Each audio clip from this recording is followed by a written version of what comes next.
Right then, this is a quick walk around video for a really lovely CRV. This is a 2.2 EX automatic diesel. As you can see here, 14 plate. Car's covered 75,000 miles. Fitted with some very nice options. Notably, you've got the side steps on there.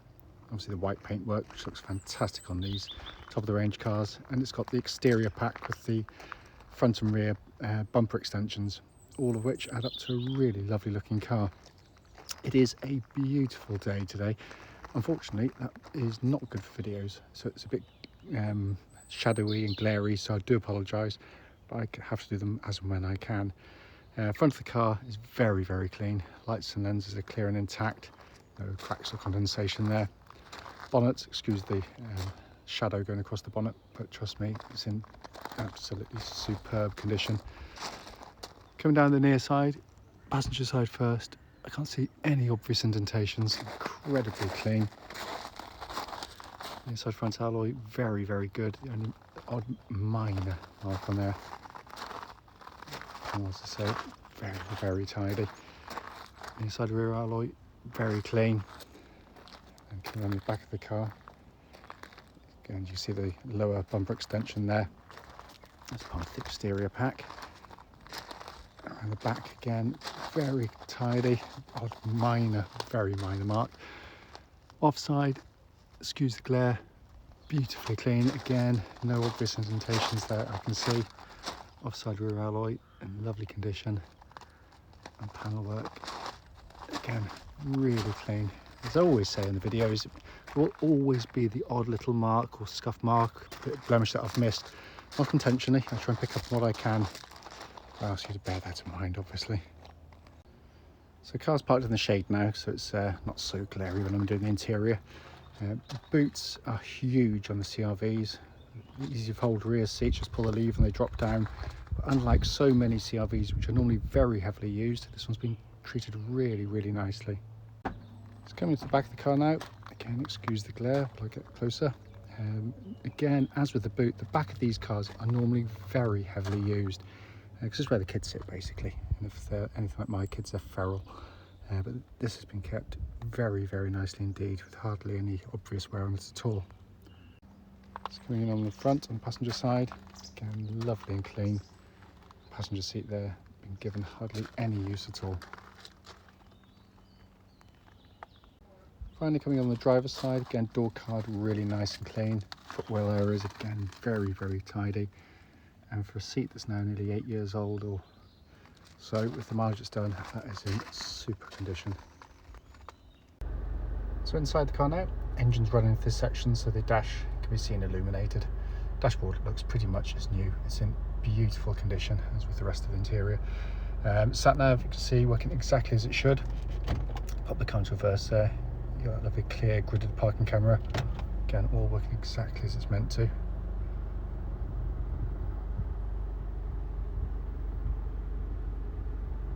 Across the main dash binnacle, hopefully you can see 75,670 miles, and there are no warning lights on the dashboard at all whilst the engine's running.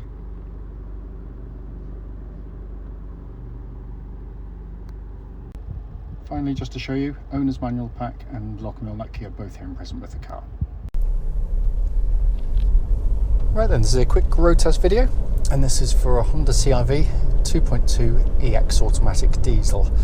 The car's registered SH14BHE and has a mileage of 75,671 recorded. The reason for all of our videos, as I always say, especially this road test section, is to ensure that if anyone's online looking at any of our cars, they actually get to see the very car advertised in operation. And the reason we feel it's important is simple. It's because, like far too many people out there, we've been to see cars which looked absolutely fine in photographs and description, but only to get there and find out it's got a fundamental issue that shows up as soon as you drive the car. So hence that's why we do it. Also done on these very quiet country roads in this absolutely beautiful part of Gloucestershire.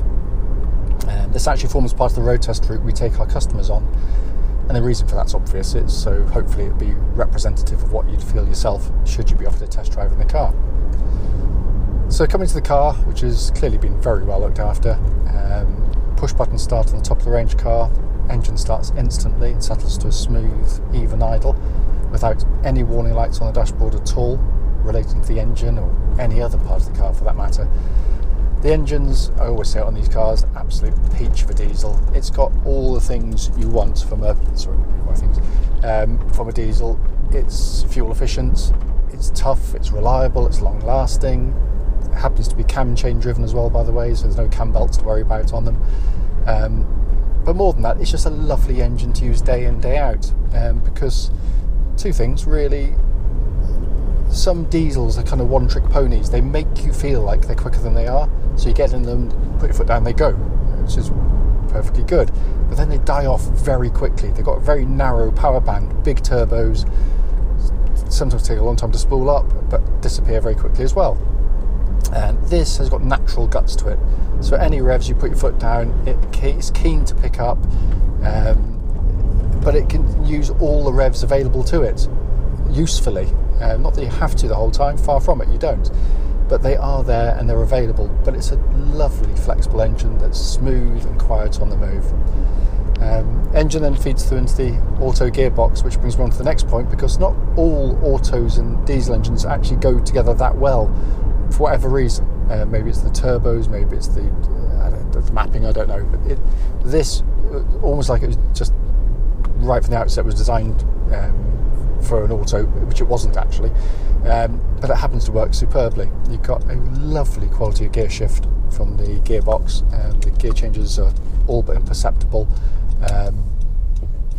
Very carefully chosen ratios to give you, the best in terms of performance, but also economy as well, because it's kind of a compromise between the two. But the shifts, as I say, beautifully resolved. The gearbox actually originates from the old Honda Legend, their flagship car, because Honda didn't actually have a gearbox for the original 2.2 diesel. So rather than design a completely new one, it's complete technical engineering overkill, they used one from their 300 horsepower top of the range car, because they just knew it wouldn't give any issues, and we've never had any issues with it. It's a brilliant box. Come to the steering of the car, which tracks absolutely dead straight. There's no vibrations at this speed or any speed up the legal limit, but a really nice power steering setup, because too many modern cars which have got electric power steering, as this one has, give you a kind of lifeless, light, vague setup. This is just really nicely done. It's got weight to it. It feels hefty on the road, but also incredibly light and easy to manoeuvre at low speed. And it's actually really accurate and precise as well. And it's not to say it's sporty, because it is not. It's not meant to be. But what it does give you is it flows with the chassis through corners really well. At any speed, any type of corner,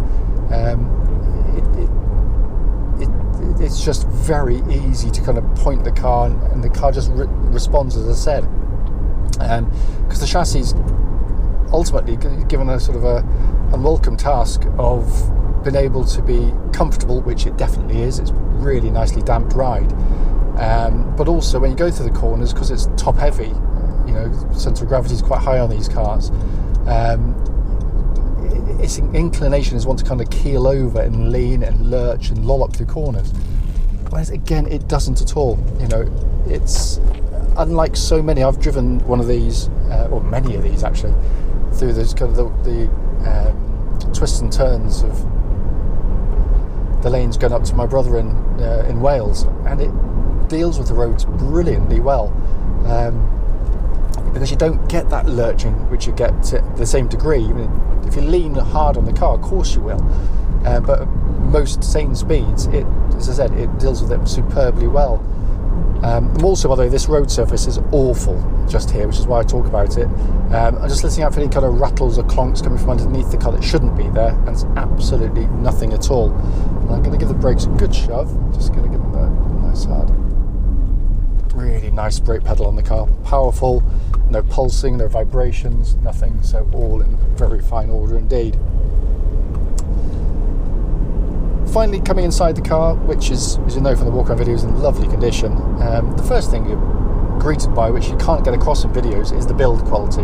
They are beautifully put together. There's no squeaks or rattles or buzzers or anything from the trim, and that's real build quality, not just thuddy doors and squidgy plastics. This is how a car's assembled, which is where the CR-V is brilliant. But it's also a lovely place to sit and drive a car. You've got fantastic visibility, so when you're on the open road like now, you want to change lanes, you've got these massive wing mirrors to help, you've got a low dash line in front. It just makes you feel very, very confident in the vehicle. It doesn't feel the size that it is. Because a lot of people, when they come to see these, they may have been used to smaller cars, worried that they're going to be intimidated by how it's going to drive, and come away after test drive saying no, not at all, which is genuinely the case.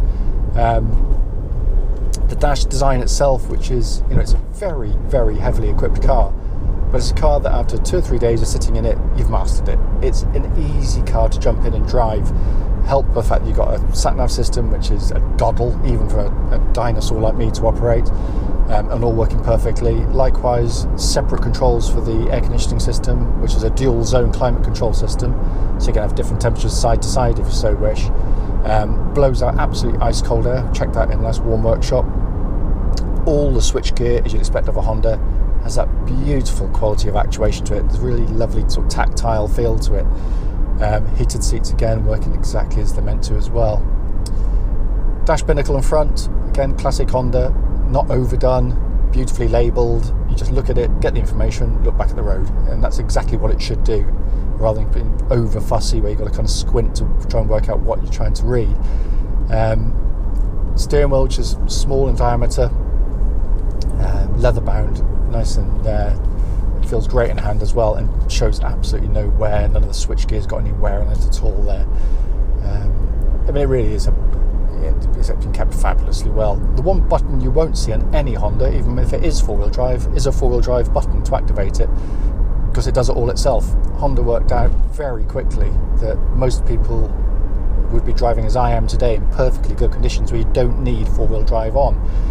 So basically it runs in front-wheel drive, two-wheel drive pretty much the whole time, and that's the most efficient way to pull the car along. Only if it needs to go into four-wheel drive will it do so. And the way it does it is simple. It does it via the traction control system. So if you put your foot down on sort of mud, snow or ice or something, before you could even react yourself, it's already brought in the four-wheel drive seamlessly. It's genius in the way it works. And we have a CR-V. We've had many, not almost identical to this one, where we towed our caravan and we've never come close to getting stuck with it. The advantages of the system are they're obvious, really. By not being used regularly, it's putting far less mechanical stress to the car, which gives the system its inherent reliability. The car tends to use less fuel as a result of it and chews up its tyres less readily as well. But it is a superb system. The car, I have to say, drives absolutely beautifully. We've been selling these for nearly 3 decades, so we know them very well indeed, and this feels as tight as a drum. As always though, if you've got any questions, don't hesitate to give us a call.